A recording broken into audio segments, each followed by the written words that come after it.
Bon, on va pas se mentir, ma chaîne c'est pas la plus active au monde, et je me suis dit clairement que pour ce deuxième retour entre guillemets, il fallait une vidéo plutôt simple et pas trop prise de tête. C'est donc le moment de dépoussiérer une ancienne série de ma chaîne Les Petites Critiques. C'était là où je partageais mes reviews sur des comics et sur des films. Bon, petit moment promo, je fais des reviews quasiment toutes les semaines sur mon compte Insta niveau comics. Et du coup, je me suis dit que je vais centrer cette série maintenant surtout sur les films ou séries. Du coup, vous l'avez compris, en attendant une vidéo du style Mister Miracle ou Spider-Man, on va faire une petite review. Et aujourd'hui, on parle donc de WandaVision. Avec ces 9 épisodes, WandaVision est passé de la série un peu intrigante au début et qui divisait certains, à la série la plus vue au monde, puis s'est conclu en vraiment partageant le public. Avec une partie du public qui idolâtrait cette série et une autre qui s'est retrouvée finalement déçue du résultat. Et c'est donc comme d'hab, après tout le monde, que je vais donner mon avis. WandaVision raconte la vie de couple de Wanda et de Vision, tout en reprenant les codes de sitcom à chaque épisode. On va cependant vite se rendre compte que tout n'est pas parfait dans cette vie idyllique. Je vais pas en dire plus pour pas tout dévoiler, sauf que c'est très difficile de parler de cette série sans la spoiler, donc vous êtes prévenus, il y aura des spoilers. Mais bon, je suppose que la majorité l'ont déjà vu. Personnellement, j'ai vu cette série en 3 parties. La première partie qui représente les 3 premiers épisodes étant à fond dans la sitcom. C'était une partie très rafraîchissante au niveau du MCU et j'ai personnellement vraiment apprécié ce début de saison. Pour son retour après un an d'absence, Marvel avait fait fort en changeant les règles qu'il s'était imposées au long de tous ses films. Et mine de rien, ça avait rajouté une nouveauté qui m'avait vachement plu et qui a marché sur certaines personnes. D'autant plus qu'on nous distillait par-ci par-là dans chacun de ces 3 épisodes des petits indices qui nous donnaient envie de voir au final le reste de la saison. Cependant, ce début de série a perdu certaines personnes et je ne peux que le comprendre étant donné que on est un peu perdu au début, surtout que le fait de reprendre totalement les codes des sitcoms de l'époque, fait que l'épisode peut pas tout le temps être palpitant, surtout au niveau de l'humour. Personnellement, j'ai bien apprécié l'essai, mais c'est normal que certaines personnes n'ont pas accroché. Cependant, je pense qu'on va tous être d'accord sur la suite de la série, car avec ce que je considère comme la deuxième partie de la série, qui est de l'épisode 4 à l'épisode 6, on assiste réellement à une montée en puissance de l'histoire. À partir de là, l'intrigue avance et on garde tout de même la partie sitcom qui marche très bien, tout en rajoutant les codes du MCU qu'on connaît. La série répond à des questions mais en pose surtout beaucoup d'autres et laisse beaucoup de fausses pistes, ce qui fait que pendant cette période c'était le moment de faire des théories et c'était un moment que j'ai vraiment apprécié sur les réseaux. Chaque semaine on avait hâte de voir la suite et vraiment il y a cette petite hype qui venait à chaque fois, chaque fin de semaine et c'était vraiment le meilleur moment pour moi de la série. Surtout qu'au final, c'est à ce moment-là de la série que on nous offre le plus de surprises.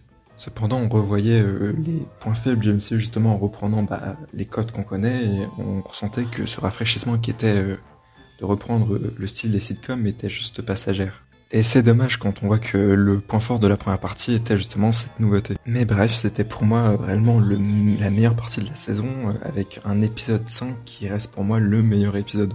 Cependant, et je vais pas me mentir, j'étais un peu refroidi par la fin de la saison, qui du coup comportait l'épisode 7 à l'épisode 9.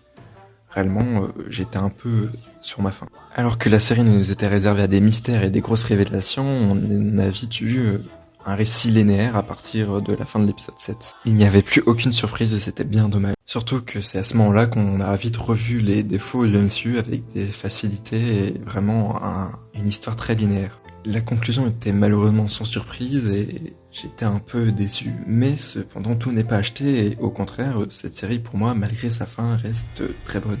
On n'a certes pas eu la fin grandiose qu'on attendait, mais elle restait explosive et ultra intéressant à regarder. La conclusion de la bataille entre les deux visions était bien trouvée et j'ai trouvé très intéressante. Monica Rambeau, que j'avais apprécié découvrir lors de la deuxième partie de la série, était encore plus badass que jamais et j'ai vraiment apprécié et j'ai hâte de voir son rôle pour la suite. Et quel plaisir de voir Wanda qui se lâche et plus puissante que jamais. Je trouve réellement que c'était satisfaisant de la voir se lâcher suite à tout ce qu'on a vu dans la saison. Car en effet, pour moi, un des points forts de cette série et qu'on retrouve particulièrement dans cette fin de saison, c'est l'émotion qu'on ressent pour les personnages. On s'attache vraiment à eux et surtout à Wanda qui, pour moi, vraiment m'a beaucoup touché, surtout lors de l'épisode 8. Alors que pourtant, on va pas se mentir, l'épisode 8 est pour moi, et comme beaucoup d'autres, l'épisode le moins bon de la série.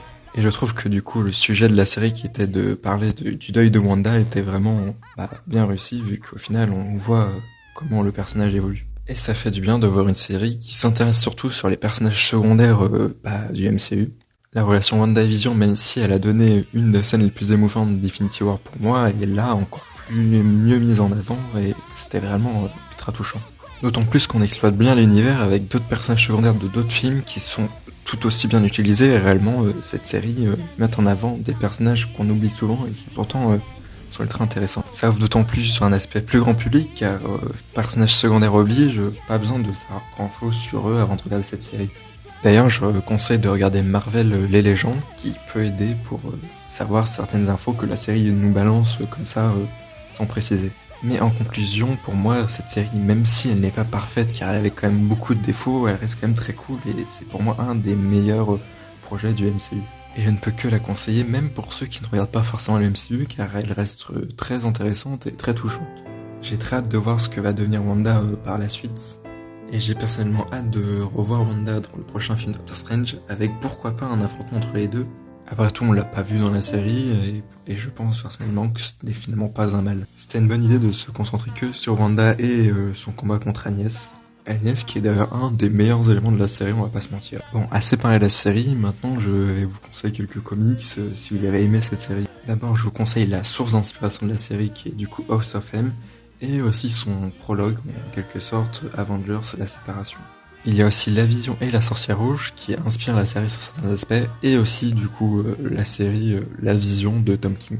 Enfin voilà, c'est la fin de la vidéo, j'espère qu'elle vous a plu. J'attends votre avis en commentaire pour améliorer les prochaines vidéos. J'espère que ce format plus court et plus simple, vu que là il n'y a pas vraiment de texte préparé, vous a plu tout de même, et on se dit à la prochaine pour une prochaine vidéo, même si ça risque pas d'arriver maintenant, et en attendant, lisez des comics.